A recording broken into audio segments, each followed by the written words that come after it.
Welcome to नुक्कड़ life. मैं सैयद आसिम फिर आपका एक बार स्वागत करता हूं। आज हमारे साथ मौजूद है बात करने के लिए एडवोकेट सैयद आबिद, जिन्होंने नॉमिनेशन फॉर्म भरा हुआ है विधानसभा मानकुर 171 से। आबिद जी, आपने नॉमिनेशन का फॉर्म भरा हुआ है, क्या आपको लगता है जो फॉर्म भरा है, क्या सोच के आपने? अस्सलाम वालेकुम। आसिम भाई, मैंने फॉर्म भरा है 171 मानकुर शिवाजी नगर विधानसभा के लिए। मैं वहाँ का एक लोकल निवासी हूँ और मैं एक एडवोकेट हूँ। एज ए एक्टिविस्ट भी मैं काम करते आया हूँ। और हमारे हिसाब से ये हमारे एरिया में जो डेवलपमेंट होना चाहिए था उस तरीके का तो विकास बिल्कुल नहीं हुआ है, बल्कि विकास ही नहीं हुआ है। इस चीज़ के लिए हम एक साल से लड़ाई कर रहे हैं, अथॉरिटी से डायलॉगिंग भी कर रहे हैं। और उसका जो इम्पैक्ट है वो हम ला नहीं पा रहे। हम एक्टिविज्म की भी एक लिमिटेशन होती है, तो उस लिमिटेशन तक ही हम काम कर पा रहे हैं। तो अगर हमको इसके वेलफेयर के लिए और काम करना है तो उसके लिए हमको अपना रिप्रेजेंटेशन डालना पड़ेगा, उसके अंदर हमको खुद आना पड़ेगा मैदान में। ऐसा क्या काम यहाँ पे जो अभी तक का नहीं हुआ है आपको लगता है, जो इससे पहले एमएलए रह चुके हैं जो काम किए, आप क्या काम यहाँ पे कर देना चाहोगे गवर्नमेंट वाले को, और क्या उसको अपडेट यहाँ पे मिलेगी? आपका सवाल में मैं थोड़ा सा चेंजेस करता हूँ। क्या काम हुआ है आप ऐसा पूछ रहे हैं, बराबर? यहाँ क्या पे नहीं हुआ है? हाँ, यहाँ पे कुछ भी नहीं हुआ है।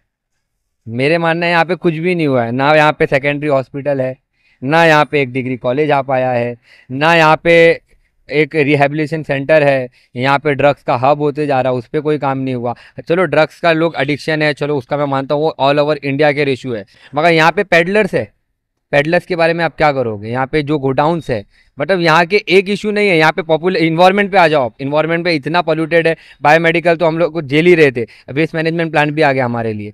क्या करेगा इंसान? क्यों यहाँ के जो सत्ता में बैठे हुए लोग हैं वो क्यों खामोश हैं? क्या उनको मालूम नहीं वेस्ट मैनेजमेंट प्लान के इम्पैक्ट क्या होने वाले हैं? आपको लगता है कि आपके सामने इतनी बड़ी बड़ी हस्ती लोग हैं, उनके सामने आप जो इलेक्शन निर्दलीय वो भी फॉर्म भर के लड़ रहे हैं, 3 बार के रह चुके एमएलए अबू आसिम जी, फिर सामने नाम एक और आया नवाब मलिक का, फिर एक और नाम आया है वसीम जावेद का, तो ये तीनों हस्तियों के साथ फिर अब एमआईएम पार्टी भी है, तो इसमें आपको लगता है कि इनके सामने आपको मुकाबला करना आपको ईजी होगा? देखो, अगर ये लोग ने काम किया होता ना तो ये नौबत आती नहीं। अब आपने नवाब मलिक जी की बात की हो, तो एक मिनिस्टर रह चुके, बहुत अच्छी अच्छी पोस्ट पे पोर्टफोलियो रह चुका है उनके पास, मगर उन्होंने किया क्या? उनके भी कोई अच्छे कुछ काम है नहीं, ऐसा मेरा मानना है।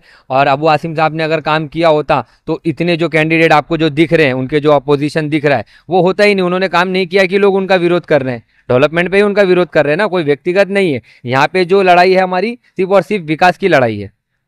जैसे अभी आपका भाई आरिफ अब्बास, जिसे माना जाता है, लोगों का कहना ये है कि वो एक कांग्रेस पार्टी से हैं, तो जब आपके भाई का आपका साथ नहीं है तो आपको क्या लगता है कि आवाम में यहाँ की जनता आपको आपके साथ रहेगी?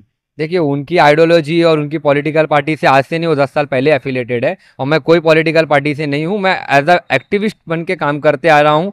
और मैंने पॉलिटिकल पार्टी इसलिए नहीं ज्वाइन की कि मुझे पता है कि पॉलिटिकल पार्टी में बहुत, आपको मालूम है, बहुत इन्फ्लुएंस होता है पार्टी के लीडरशिप में। और कुछ ऐसी चीज़ें हैं जिस चीज़ को मैं कॉम्प्रोमाइज़ नहीं कर सकता हूँ, क्योंकि मुझे एक्टिविस्ट बन के ही काम करना है और लोगों के लिए काम करना है। मुझे कोई पॉलिटिकल पार्टी के लिए काम नहीं करना है।